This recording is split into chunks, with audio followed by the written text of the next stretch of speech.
What's up, all Power Asker? Today's video, we're swapping axles in my 91. Pull the axle out of rust bucket, stick it in this with some of gears match, and I can go play. Tell you what, let's just kind of look at the rig and we'll kind of give you a rundown real quick what's going on. So here's what we got going on. That axle there, I can't see my viewfinder. Right there it is. Okay, let me adjust my viewfinder so I can see it. It's bright out here. Alright, here we go. Try this again. So what we got going on here, there's my 91, there's the front axle out of rust bucket, which is a 93. The axle swap out, no problem. I've got new ball joints in this one, but what we're going to be doing is taking that axle, going into that rig, taking my knuckles off that axle, putting them on this. New steering part, no, new drag links, new tie rod ends, all that stuff's going in new. Why am I doing this? Because the rear end that's inside my 91 right now actually come out of rust bucket, which means it's a 355 gear in the rear, 307 front. Putting that axle in out of rust bucket, because then my gears match, I can put my front drive shaft back in, have 4-wheel drive back. So then the axle coming out of the 91, I'm going to build it. I know some of you, I hear it coming already. So you gotta build a Dana 30? Yes, I am. Watch me. I'm going to build that Dana 30, go back into rust bucket, and so I'll probably, what you're going to see today is us pretty much swapping it out. No major details, probably not a whole lot of tutorial stuff, just us swapping things out, maybe a quick pointer, tips, stuff like that here and there, but not a whole lot of instructional stuff. The instructional stuff will come whenever I take the axle out of this, put it in rust bucket, and showing you guys how to do all the fun detail stuff. So that's when the main instructional stuff comes in. Today it's going to be more of a vlog style of, hey, look what we're doing. So, let's quit the gabbing. Let's get on with this. Little B-roll stuff. Put that right. Here's the open shot. Here's that crap.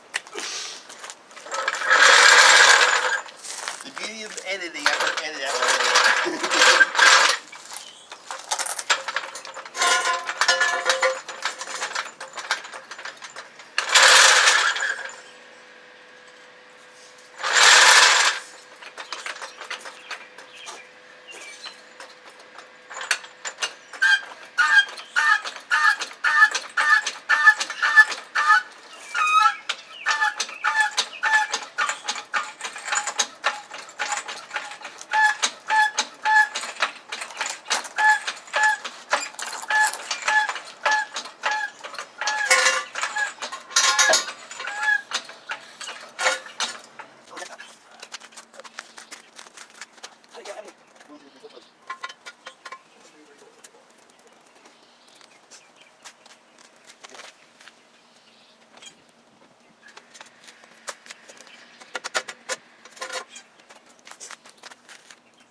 Those are not Harbor Freight jack stands.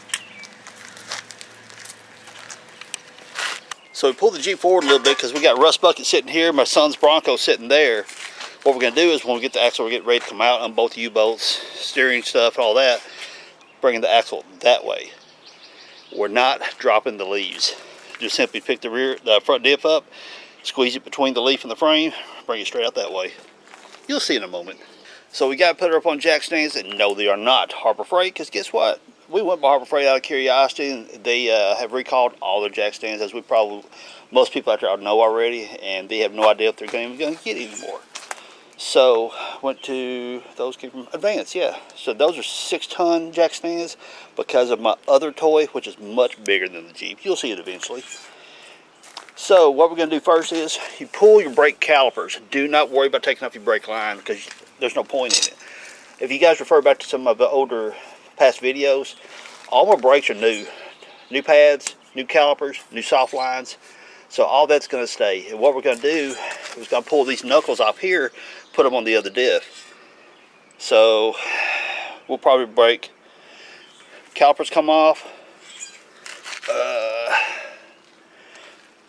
And we might pull the steering stuff, maybe not. We'll see when we get there. But first thing we need to do, get those calipers off. So we got to throw down one tip for you. Whenever you do your calipers, like I said, don't worry about taking your brake lines loose if you're doing nothing but swapping axles. You don't want to lose your fluid. It keeps you from having to bleed your brakes again. And just simply take you a rope or shoestring. I'm really big about every time I get a new hoodie, I always pull the strings out of my hoodies, because one, if you're hanging over an engine compartment and the engine's running, you got the hoodie strings hanging down next to the fan, bad idea. But hoodie strings come in really good for tying up your calipers. This right here is a piece of, I can't remember what the name of that stuff's called now. Really good rope stuff. That's it. Huh? T-man rope? Yeah, it's pretty bad stuff. What's it called? I keep wanting to say Gorilla, but it's not. It's on there somewhere. Mule tape, that's it, yeah. Bad stuff. Anyway, I had a piece of mule tape laying over there, so I got that tied up. No hanging. And yes, somebody's going to call me out for my sway bar. I don't even run my sway bars. Actually, I should just take it off. So, slide the hats off.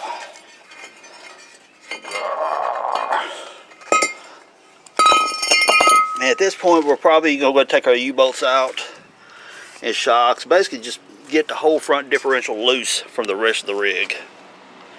So U-bolts, shocks, and probably break it loose from the pitman arm right here. So yep, that's where it's next. Got the shocks broke loose, 3/4 socket, wrench on each side, wrench this side, socket this side. Check out my shocks.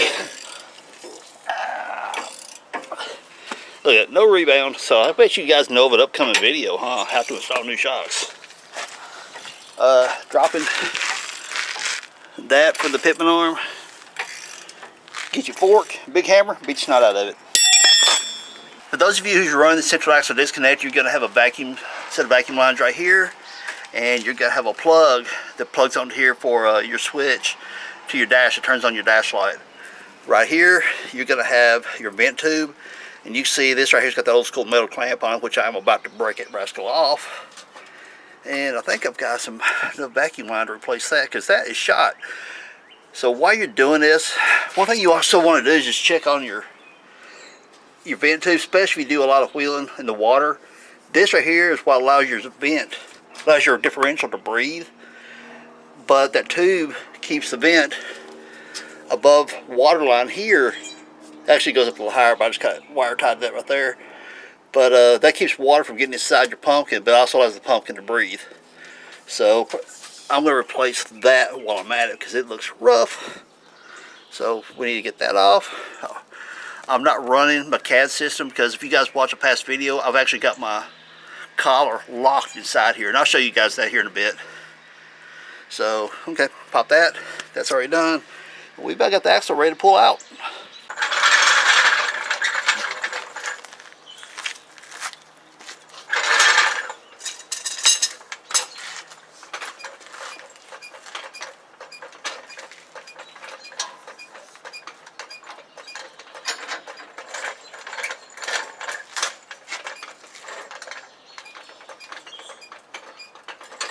I can go play again when I get this done.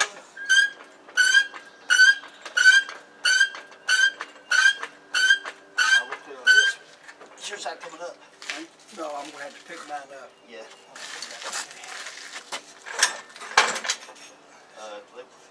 Right there on the leaf. What you sit back down and get it. I'll pick it up on this side. Most of you add jacks on before you get them over there. Like drop the jack, put it back where the CAD disconnect is.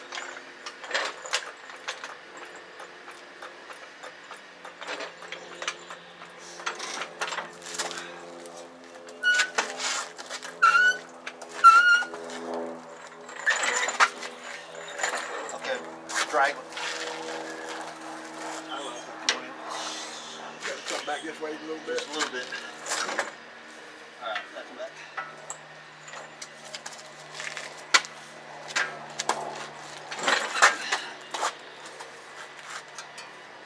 Hey, Chuck. Yeah. You might want to show them. Come here. So, You might want to show them that they'll have to shift it forward because it was hitting right here. yeah, I don't, you know. good idea.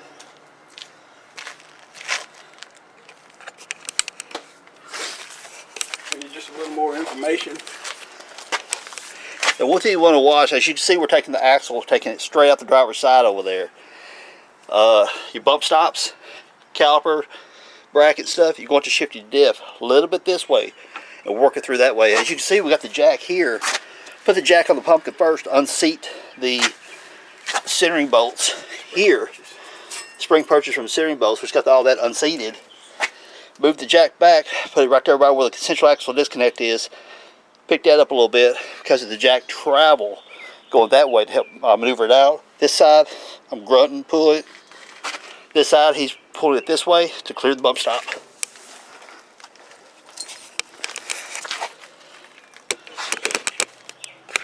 You know, because you don't know what you don't know. That is it. You ready? Yeah, I gotta watch the bump stop on this side too. Alright. Come on, shot.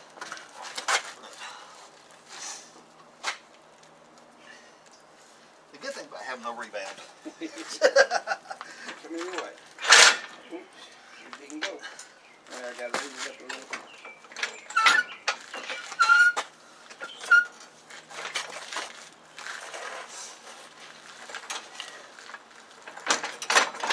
We got a little bit of a problem. What was that? Oh, The backing plate. Yep.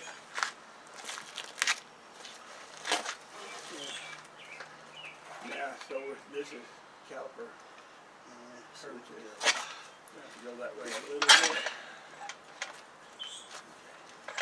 Well, Go back over on that side. and pull this way.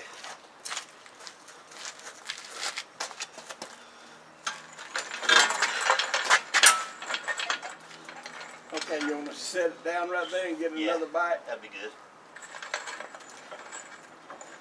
Make sure we're not getting into the radiator or anything. Come back to here where the shot goes. Okay. And now I'll just come over there and pick it up.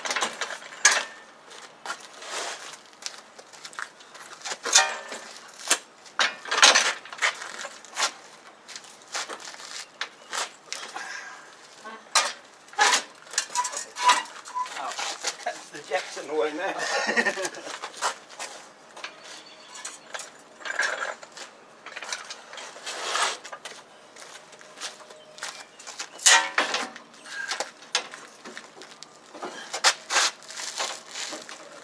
Twisting or picking up? I don't know why you twisted it. Now it's Okay, I need to go back counterclockwise a little bit. Right there.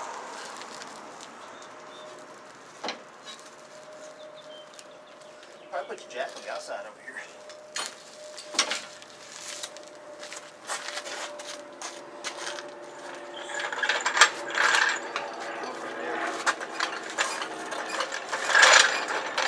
Trying to get under that. I was trying to get under the Oh, you want under the shot mount? thing. So this is the lowest point looking from over here. I was looking at this, gonna make it twist.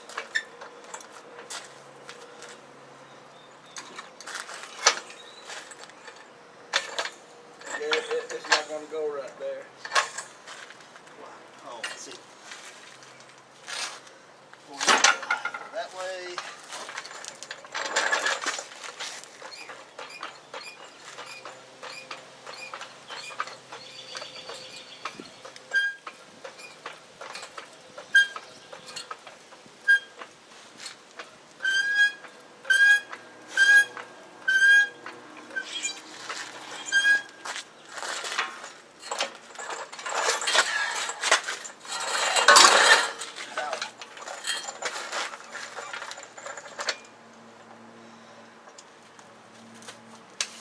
That didn't take that long. No. It really didn't.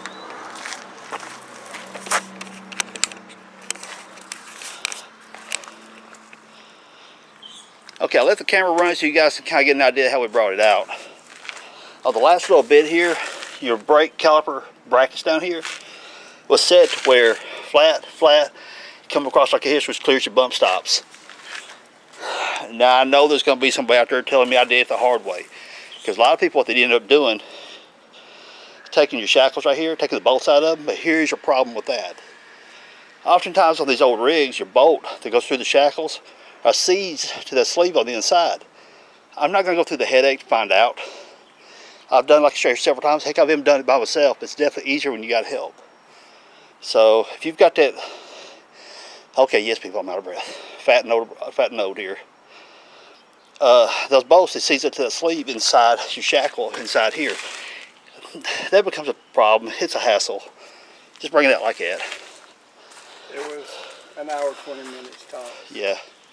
Yeah, so far we're into about an hour, 20 minutes pulling that out. Now we're ready to put the other one in.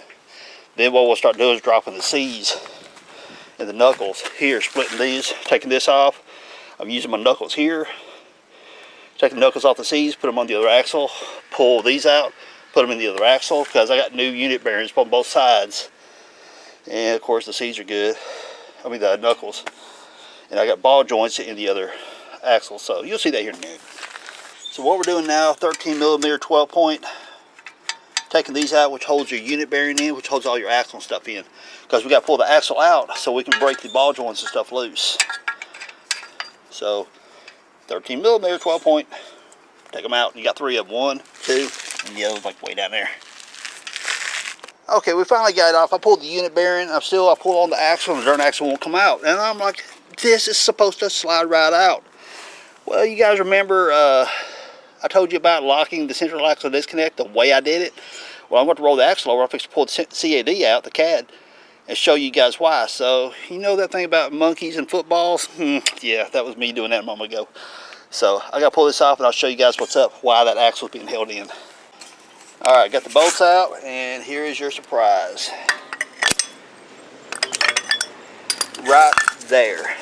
See those hose clamps? This collar right here is what your central axle disconnect. And I know, because I did the video on this here showing how to lock that collar in, and I've already got a bunch of people blasting me over it because it's such a hack way of doing things. But let me give you guys a little bit of clue on something. It's not really what you call hacked, simply because the fork that comes in right here, the central axle disconnect piece here, you can take and flip a bolt and lock it in that way. All kinds of fun ways you can do this. But what had happened, I had it locked out, way some people methodically check it. I had it locked out with a cable system that went in through here, and then I had a fork inside here and all that fun stuff. That fork that was in here broke, so I was kind of stuck with this and not engaging whatsoever, hence the reason for the clamps. I have run it like this for years. I have not had a bit of problem with it. So what we got to do is we got to rotate that axle, turn that axle on again, until we get the clamps where I can reach this one and this one. We'll take those clamps out, that axle will slide right on out. Okay, we've got the clamps out. He's just going to pull the axle, and out it goes. Now, when I was on the Jeep a moment ago, yeah, we got the neighbors cutting yard now. When I was on the Jeep a moment ago, I mentioned about having your switch that turns your light on your dash right here. This one still has it on there. This is the axle that's going in. Now, I explained to you guys a moment ago why I had the clamp up inside there to hold this collar in place and keeping the axles locked in place.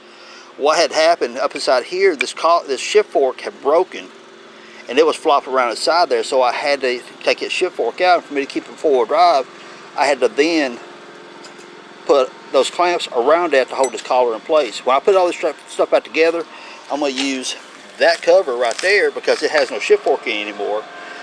And I'll put the clamps back on it, which will keep my axles locked in place, as you guys will see when I do that here in a bit. But I just wanted to explain to some of you guys who bashed the crap out of that video saying that's such a jackleg way of doing it. That's why I did it, because this fork was broke and I had nothing to hold it in place. So that works just fine. I've run it for longer than that. I had to look back at the video, probably 6, 7, 8 years I've run it. I've had no issues whatsoever. So y'all can diss and fuss all you want to. It works. And another thing somebody's going to call me out on. Yes, you are absolutely correct. Using XJ axles or TJ axles, because the one-piece axle does away with that central axle disconnect. When I put the Dana 30 back under rust bucket, that's exactly what I'm going to do. Wayne and I, we're going to do a junkyard run here soon. I know of an XJ that has a set of axles in it. I'm going to pull those axles out. That gives me the one-piece axle from the unit bearing all the way into the chunk. So I will be doing that and doing away with the CAD system altogether. And probably, obviously, I'm going to lock that front end. Even under my 91, I'm going to buy a lunchbox locker, probably a Spartan, and put it underneath the front of it so I can go play with both of them. So yes, I'm going to do the single full axle conversion, so that will be coming up. taking the whole differential, we're going to slide it in just like it is, leaving the C's open with no knuckles on it, because as the knuckles got your brake tabs that hangs your calipers and stuff, it gets in the way of the bump stops, the leaves and stuff like that. So if you put it in without your C's, without your knuckles on it, makes life a lot easier. Also, whenever you go put your knuckles on with the diff mounted and somewhat bolted down for the moment until you torque it down, it gives you more leverage to tighten up your ball joints and stuff. So we're about to slide it in. I don't know all that extra crap on it. See what happens.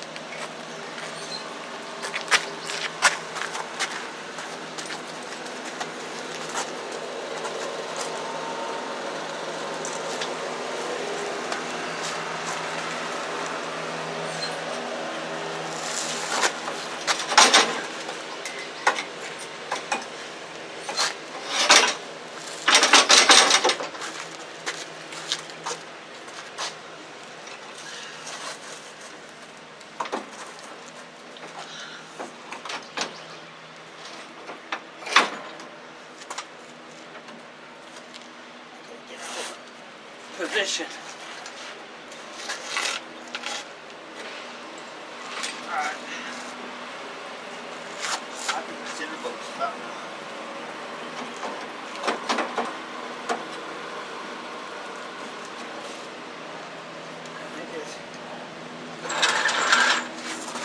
Now one thing you want to watch, this axle right here, this differential come out of rust bucket, and well, you see right here, this is all clogged up and it won't come over top of your centering bolt.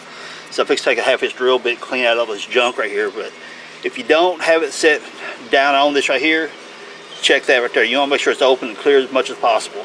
Okay, so yes, I reused my U-bolts. They were in fine shape. These are Rubicon Express bolts, I'm pretty sure, but I'll put a link down below where you guys can pick a set up. Whenever you do get them, they're quite a bit long, like way down here long, but you can cut off what you don't need. I haven't torqued them down yet right now. I just got them where to hold the axle in place so we can go ahead and put our knuckles and all that stuff on. And I'll come back later and torque them down. I don't remember the torque specs right off the top of my head, but I'll pop it up here on the screen, some words here to let you guys know what the torque specs are. Okay, we're back on the other axle now. We're going to pull the knuckles off, pull the drag link, all that stuff off, because it's all going in the trash. The steering dampener, guess what? It's going in the trash as well. And it's not because it's wore out, it's because it's not needed. Everybody out there wants to put steering dampeners on because you got some vibrations in your front end or whatever the case may be. Let me tell you something, people. Steering dampeners, if you put a steering dampener on your rig and it makes it smoother, it fixes your problem, you've got other issues. That's nothing but a band-aid. If you've got shimmy in your front end, stuff like that, you need to find where the problem's coming from. That is not the problem. That doesn't fix anything. I don't think that might do. If you got your steering geometry out of whack, you got what's called bump steer. That might slow the steering wheel from bumping back on you if you hit no bumps or whatever. But for the most part, you do not need steering dampeners. Again, if you put something on, if you put your steering dampener on and it fixes your issue, you've got other issues. That's a band-aid, not a necessity. Now once you get the nut off right there, and you got two choices of how you can do this. If you get lucky, just turn your bolt upside down, take a good hammer, smack it right there. Sometimes you can knock it out of the knuckle. Otherwise, you gotta get a pickle fork, that thing laying right there, drive it in between here to separate the knuckle from the tie rod end. So I'm gonna, I think I got it. Tilt it this way. Yep, knocked it out. But the reason I turned it over like that, I don't know, and I run it down a little bit, is in case, I guess, if I decide I want to use that nut for some stupid reason, I don't know why I would. But it doesn't damage the castle end right there. And smack it, we're done. Now, as far as your ball joint torque, 70 pounds top and bottom. But you want to make sure once you achieve that 70 pounds pressure, you want to achieve that your castle nut here is clearing the hole for your cotter key to go through. I can't see my viewfinder. Here we go. Because right there's where the hole is going to be. So this nut right here needs to turn just a little bit more to line up with the hole to run your cotter key through. Got the cotter key stuck in there. Tap it on in. That's about the only direction you can go with that one. And get it hold of it and bend that sucker down like that. Now when I put the collar keys in, I tend to like, going this way with it. I guess it's just me being picky. I could run it this way, probably just as easy. But whenever I do my maintenance and stuff, and I turn the wheels to work on stuff, I want these sharp points of the collar key away from my hands. Keep them cutting and slashing and all that crazy stuff. So you can back with it. Feed it all the way through till it tucks inside there. Then bend these in place. So we're sitting there beating our heads against the ground trying to figure out, okay, we need to get this nut up there. We got the axle out, nothing to hold it to. Dad's like, why don't you just stick it in the tire? We're like, duh. It worked real well. One thing about doing stuff like this, you discover that you got bad parts. Look at that U-joint right there. Done. Hey, bud. I'm pretty good. How are you? It's shot. Time for a new U-joint. Got the differential going back in. We slid the passenger side axle in. And here is the collar for the central axle disconnect I was mentioning. And I was talking about putting the clamps back in. Okay, turn it just a little bit till this collar slides over. Come on.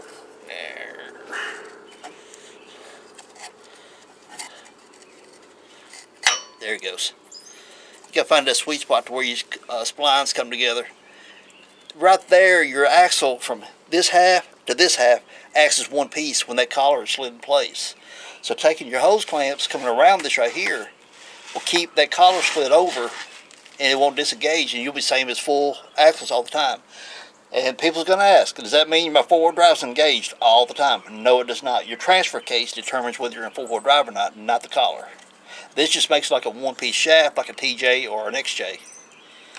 So I'll come back in a moment. I'll put those clamps back in place, and I'll show you how I did it.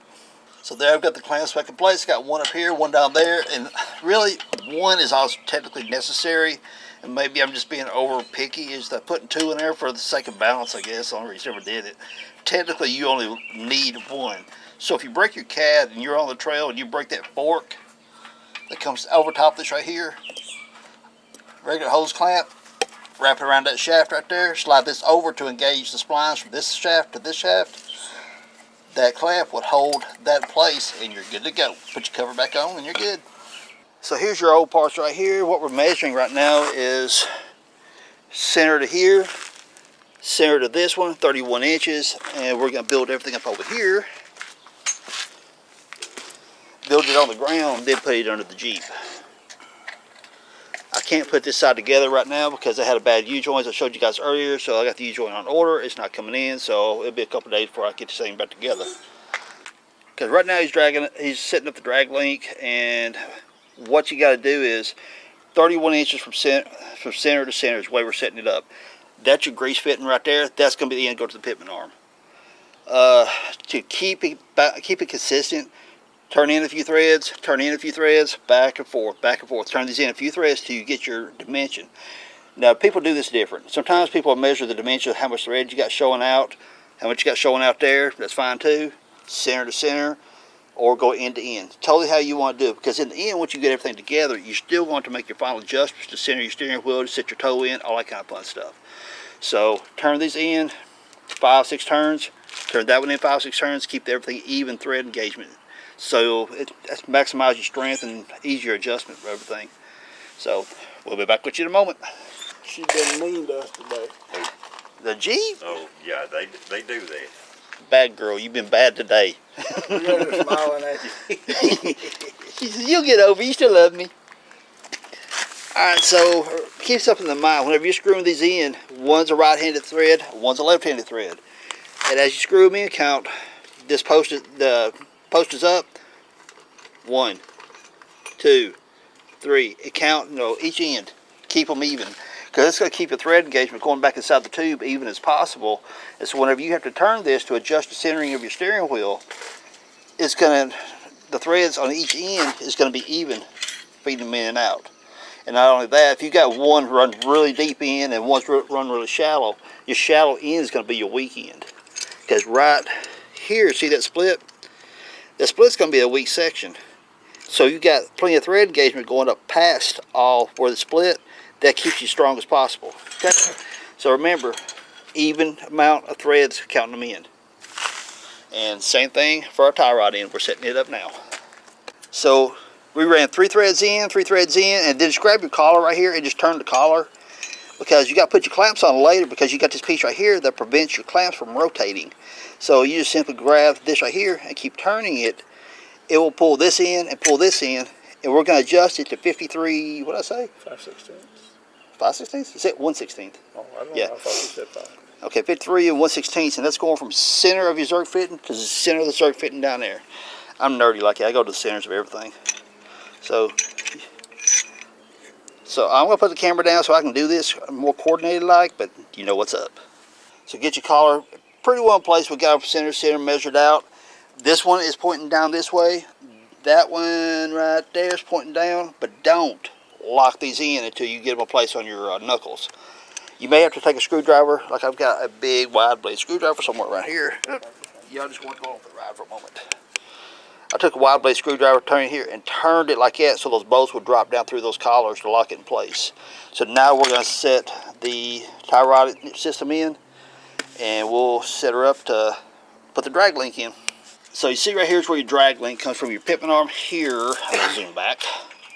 Comes from here all the way over, hooks in right there, and right here is where your shock goes for your steering damper from here to from here to there, which I am not putting that back in. But just so you know which end goes where. This is the passenger side. This is the end for your drag link hook into. This is the collar that adjusts your toe in, which is on the driver's side. So I'm telling you that just make sure you know which way to put it. And try to keep this right here pointing upward. You don't have a choice, honestly, because where these are here go up through the knuckles, they point up like you said, which positions this up so it doesn't get into your spring. So we had to do a little bit of fine adjustment, and basically what you do is for your toe in, which is this towing in this way on both parallel for both sides of your unit bearing or your knuckles, since I don't have a unit bearing in this one, you're going to twist this right here. Pay attention to it and watch whenever you turn it. Huh? You're through there, ain't you? Yeah. Pay attention, watch closely. As you turn this collar, you can see that your tie rod ends either going in or going out. It can be very deceiving. You're turning, you're cranking, like, oh crap, went the wrong way, so pay attention. We had to move this together 3/4 of an inch because we measured it wrong on the ground. We had to move it in 3/4 of an inch, so when I was turning like this, it's pushing it out. If I pull it this way, watch real close on the threads. Let me pause for a second. Right there, watch the threads are coming outward. If I come this way, watch the threads going inward. That put us at 52 inches from center to here to center to there. That's got my toe in close enough that whenever I do my alignment, and I will show you guys how to do an alignment on a Jeep on another video, not on this one. So that's how we're going to get it in the ballpark. And I'm not locking these down quite yet, so now we're going to put the drag link in. We've got these straight, eyeball straight as much as possible. So you see my pitman arm sitting out here, so I got to turn my steering wheel for my pitman arm to sit straight, then put my drag link in. Got a new U-joint installed, it's time to put the axle shaft back in. Now, I know someone's going to pop up in the comments and say, hey, you didn't make the video part of how to change out the U-joint, the axle shaft. I have made several videos of how to change U-joints, the drive shafts and the axle shafts, so I'll link those up where you guys can check that out. So you take your axle shaft, come right in through here.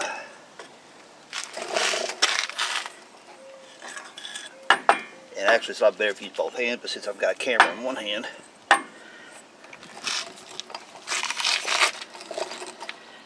viewfinder. I couldn't see my viewfinder. So you pick up the axle shaft, you're just going to have to rotate and work with it until you feel the splines engage. Get out here, straighten this out a little bit, help you manipulate it a little bit. And you feed it in right there. I just got it locked in. And you see the pinion right here. Alright, she's in there. Now before you get off frog, you're putting her back together. A little bit of anti-seize. If you put it like on the front part of these splines right there, and I'm going to wish I had a glove on here in a moment. Just take and just smear it around your splines like that. And what happens is whenever you put the unit bearing back on, it will actually spread that stuff back along there for you. So I'm working with that finger right there, but I'm grabbing it, the axle shaft, moving it with these two fingers so I don't get any crud on my finger and put it on my splines. It doesn't take a lot of this stuff, so don't get crazy with it.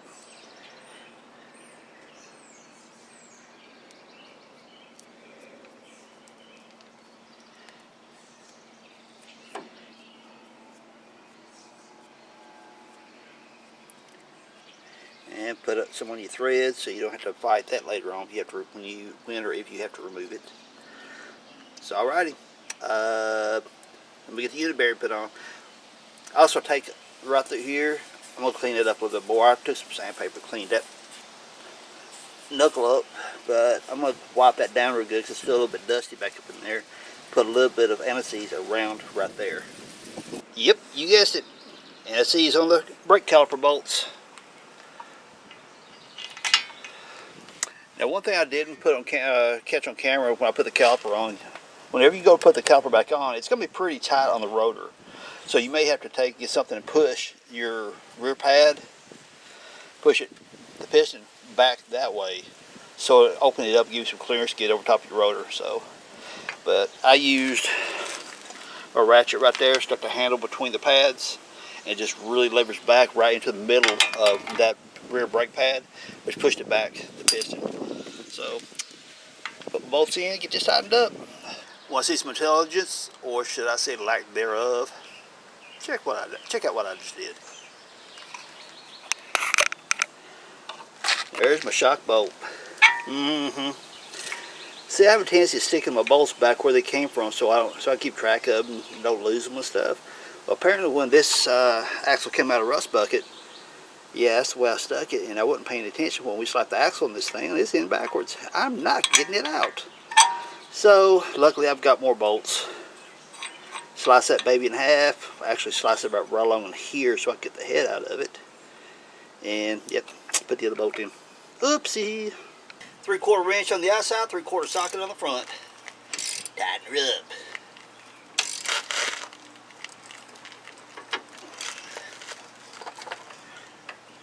And then your wrench is stuck.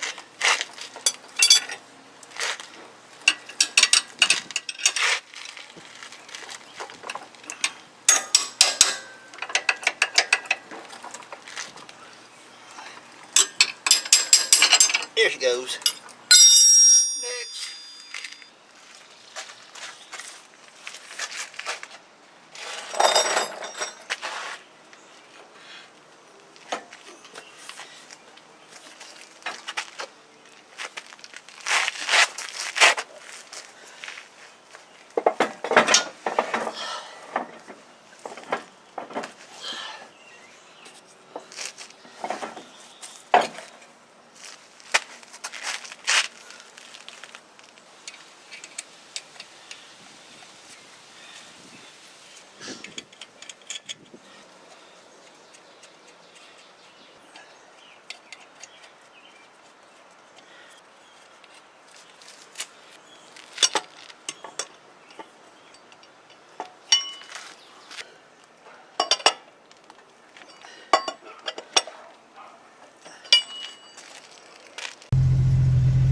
So let's take her out for a test drive.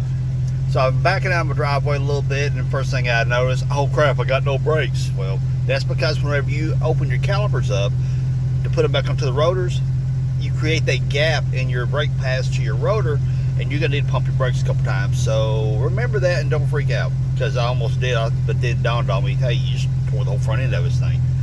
So immediately, just probably 40 feet backing out of my driveway, I immediately noticed the steering wheel is so much tighter. Good thing.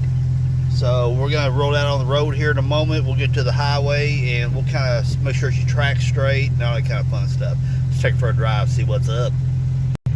Okay, get down to the end of the street. The second thing I've noticed, my steering wheel isn't perfectly aligned. That's just something you'll have to tweak as you drive it. So whenever I pull back in my driveway and I'll align the steering wheel, like I'll pull straight in because I got a long enough driveway, I can do that and have the steering wheel position in it's perfectly straight via the tires. Then I can realign this, but that's gonna be a future video. So on my first test drive, I get to going down the highway and I hear this racket and it's going through my head. What is this sound? I mean, I know my knuckles came off this. I know my wheel bearings are good. And I was racking my brain, what's going on? Then it dawned on me that maybe, just maybe, look right here. Somehow or another my backing plates got bent and they're rubbing on the rotor. So yeah, now I got to tweak that. But you know, that's kind of what happens when you got two monkeys playing with the same football. Don't fill in the blank what that really means. So I gotta get me something to get in here and wedge that off the rotor right there. Now because of the offset of these wheels do come in deep to the knuckles, that's got to be a big or long flat screwdriver to get in behind that cover, the dust shield, or whatever you want to call it, contraption. Wedge it out.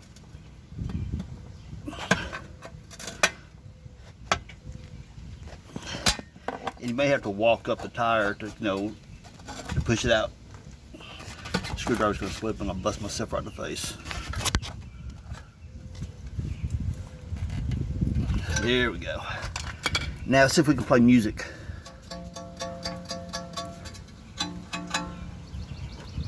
Now why does it matter if I can play music? You thought I was just joking?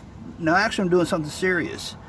Because if that is touching the rotor, you're not going to play a tune, people, because it's going to be buttoned against this and it's going to stop the vibration. And if you look right here real close on the edge of the rotor right there, you can see the clean spot where this cover was rubbing on the rotor. Okay, let's come down here, see if I can play a tune.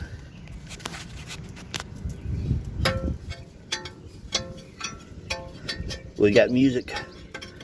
So that should clear up that issue. And actually on the other side I had the same issue as well.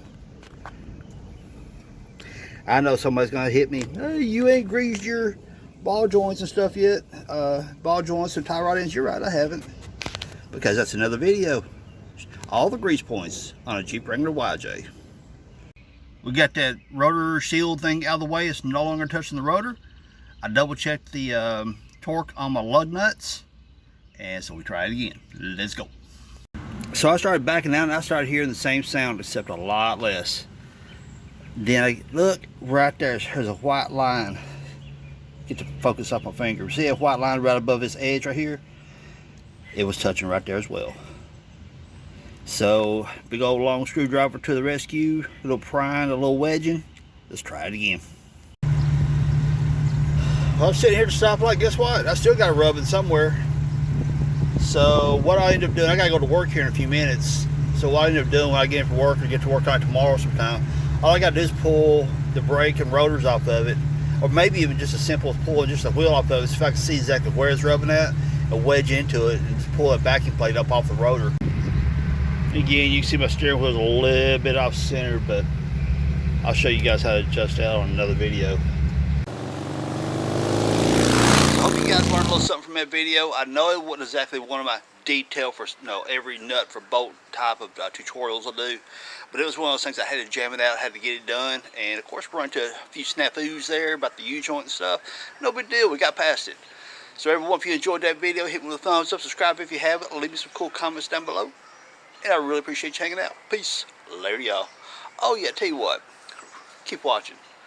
Right at the end of this, I'm going to show you where I cut the front axle out of the rust bucket. I just got tired of dealing with it. Peace. Later. And when you get tired of fooling with the rusty bolts and stuff, pull out the plasma.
And this is what you do to track bars. You cut right through there, you cut back here, and you throw the track bar in the trash.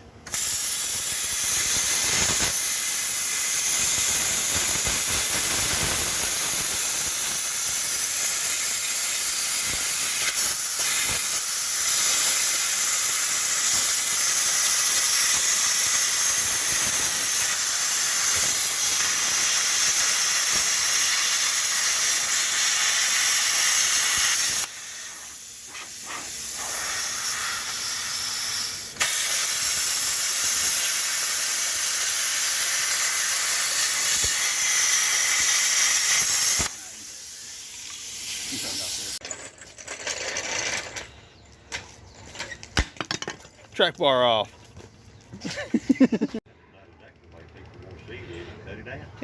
And here's what I think of sway bars.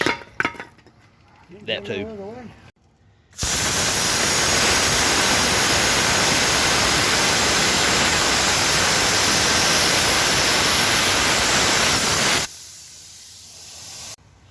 Look at this mess. Backing plate completely gone. There's the gone. Sheared the cotter pin just by turning it because it has so much rust and gone. I didn't have the patience to fight all these rusty bolts. I took a plasma cutter, cut it out, as y'all seen.